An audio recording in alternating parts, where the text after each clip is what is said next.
In the old stories, each animal had the opportunity to sit down with the Creator and say, this is what I have.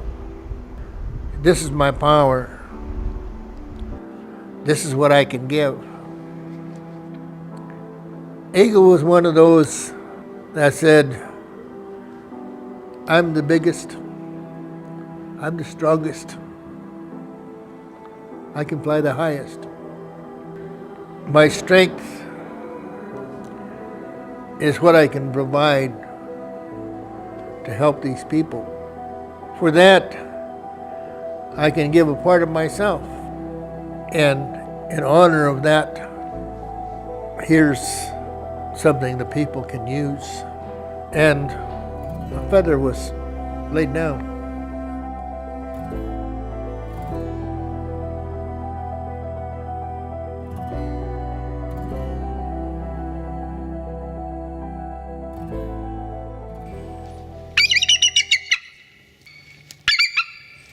The eagle is something that's to be revered and respected, and it's kind of just assumed in all these stories that that's who Eagle is and who Eagle was. And those stories are thousands of years old, so clearly for thousands of years the Coeur d'Alene people have thought that about eagles from their perspective since time immemorial, since the time of Coyote and the rest of the animals that traveled the earth.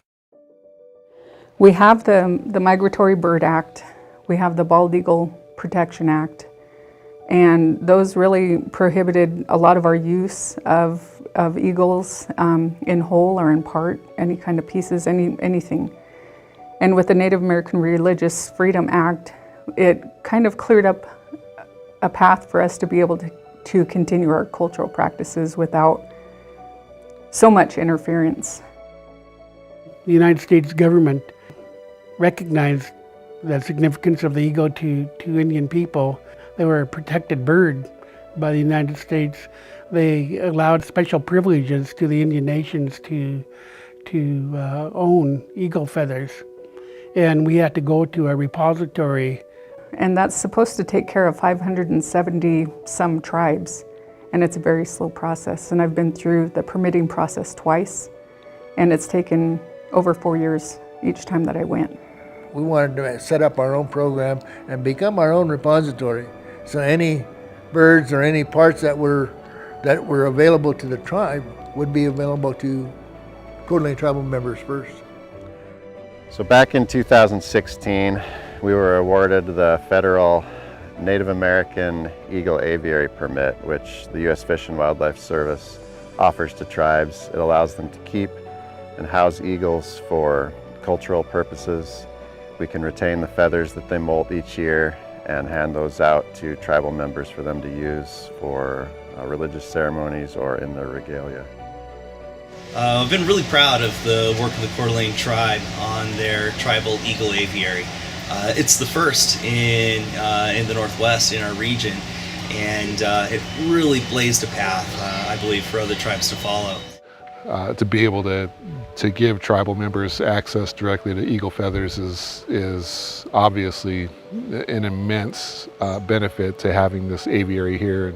I think it means a lot to the people that they don't have to go through the federal government anymore. They can just get their feathers right here through the tribe. I remember when I first discovered these federal permits were now available to tribal entities. And I, here as a raptor biologist and directing founder of Birds of Prey Northwest, live right here in the middle of the Coeur d'Alene Indian Reservation. We were first approached by Janie about 15 years ago when she moved into the area. She looked us up, saw that there was a local tribe and was interested in cooperating on some projects. Pretty soon we started bringing eagles that we found to her, as I recall, and bringing food to feed the eagles. So it was probably a couple years of Janie kind of motivating us to house our own birds. We were kind of afraid to take the initial step just because we knew once we did, it's a long commitment. So we decided that we'd at least start with a temporary site at her property there. In the meantime, we started kind of researching where we would put a site on tribal property somewhere close by. The opportunity came for the Coeur d'Alene tribe to invest in and to build an eagle repository and to take care of these special birds, these spiritual birds. The tribal council, the staff, everyone jumped at the chance, pitched in, and built that building that houses eagles today.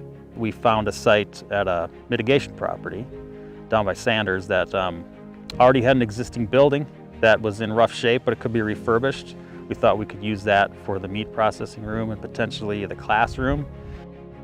It also had a nice cement slab there that we thought we could maybe incorporate into the aviary itself.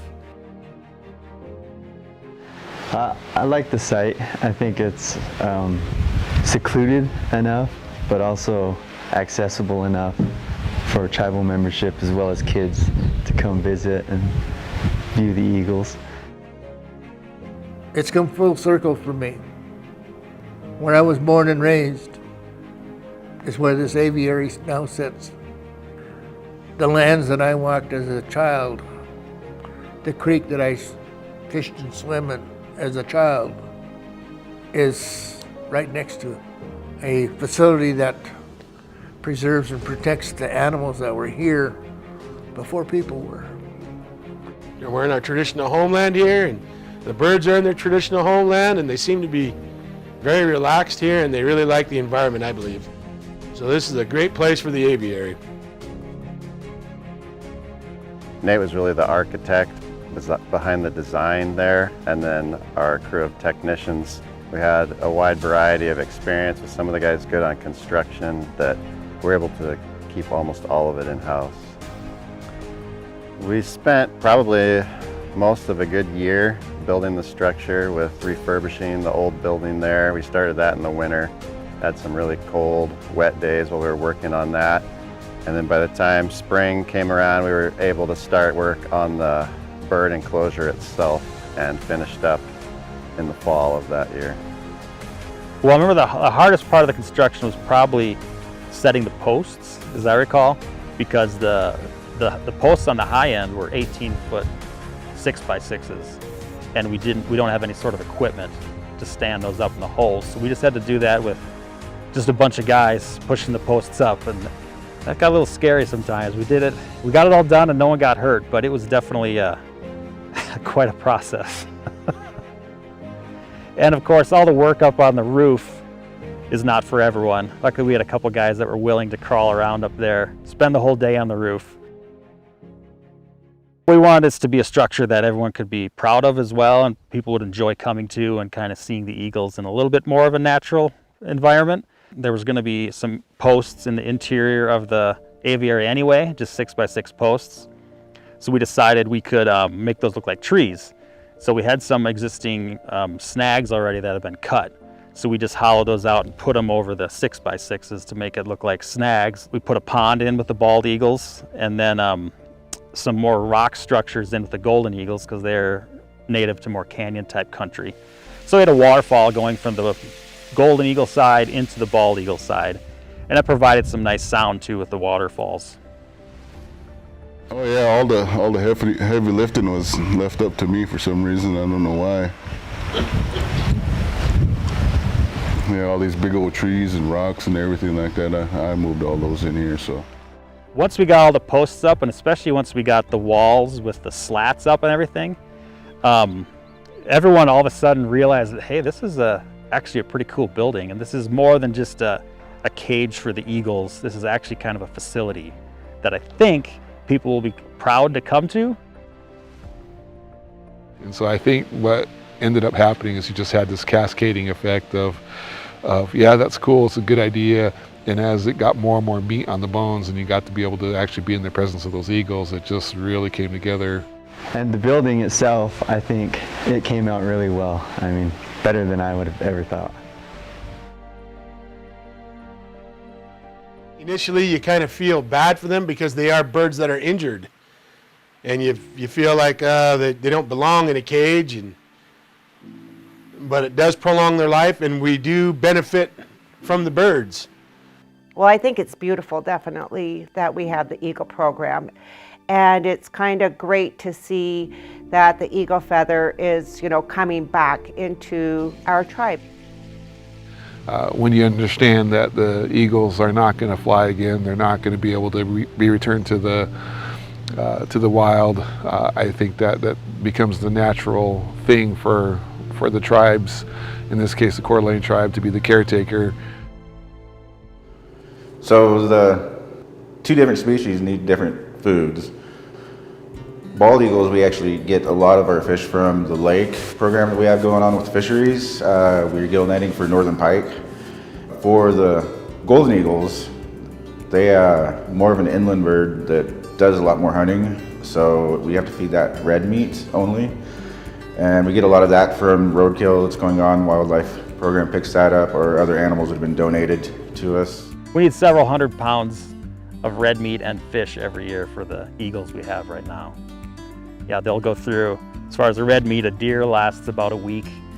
An elk can last close to a month, and a moose maybe a little more than a month. So if you were just feeding elk roadkill, you'd still need to find 12 elk every year, and that's pretty daunting.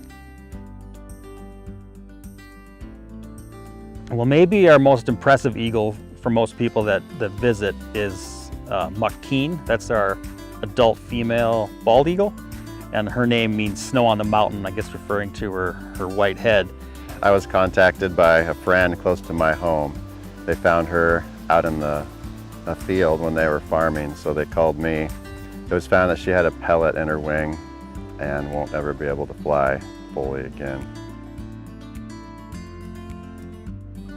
Our oldest golden eagle, he's a male named Jesus, which means eagle eyes. He was another bird that was transferred to us from Birds of Prey Northwest.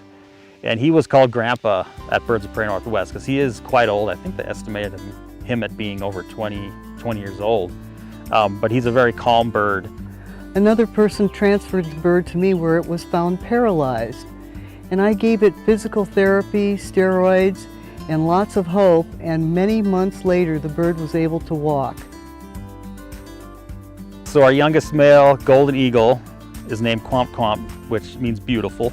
He's a little wild and unpredictable. When you go in the cage to feed or pick up feathers, he definitely flies around your head, and we've had some near misses with him making contact. Yeah, when I got to the rehabber, he was telling me about this young golden eagle, and he said it's like feeding a dragon, because he said you throw food in there and it's just on it quickly, and it's very aggressive. In order to restrain an eagle, you need lots of courage, the proper experience, and good safety equipment.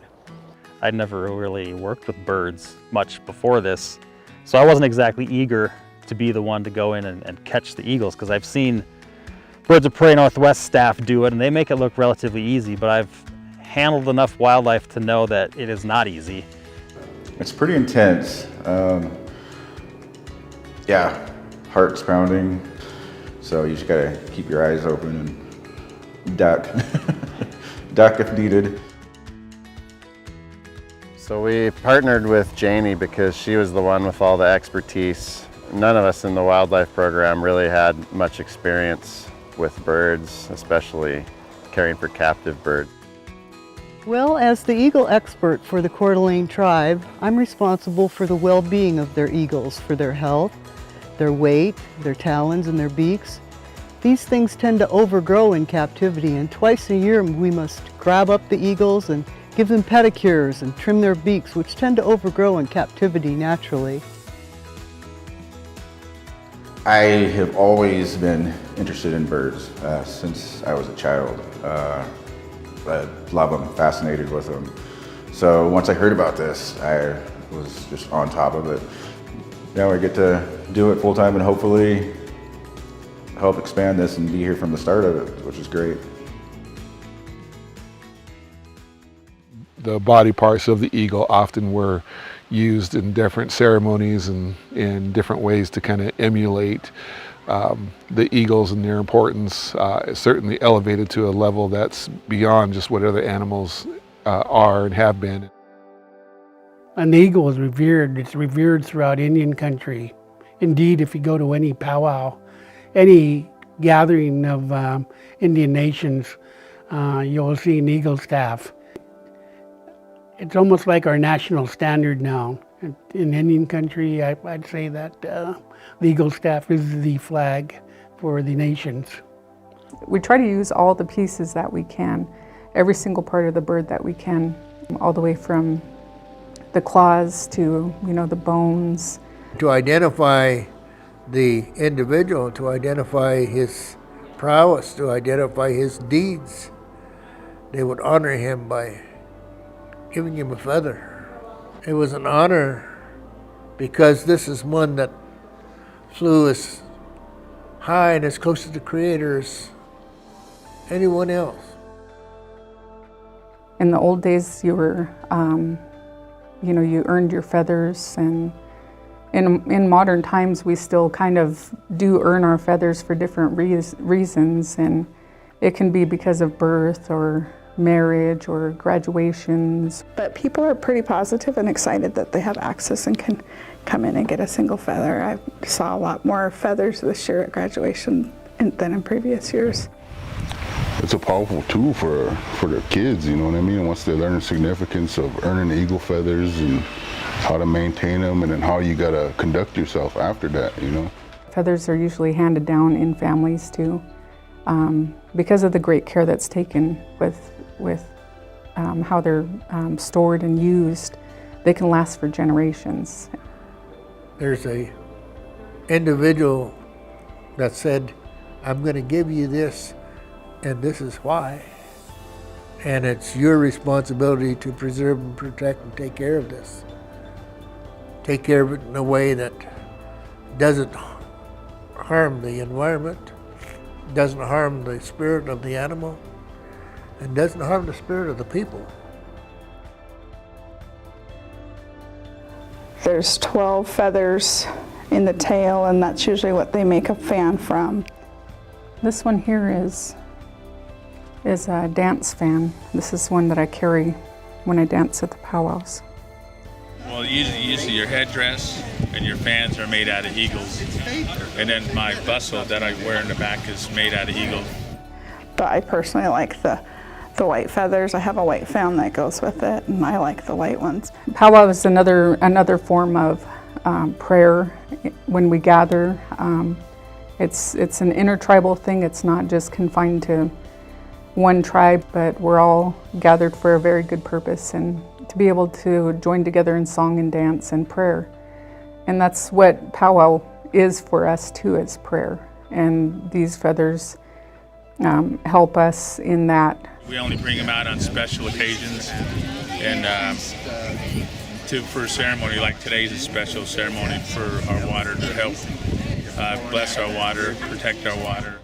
If you are doing an event and you see an eagle show up, it's always meant to be a real positive sign, kind of a sign of blessing from up above that what we're doing, what we're engaged in is going to be blessed by the Creator. So it's going to give our tribal members a chance to work with those birds and to be able to care for them, and then our summer youth and our school groups will get to come out occasionally.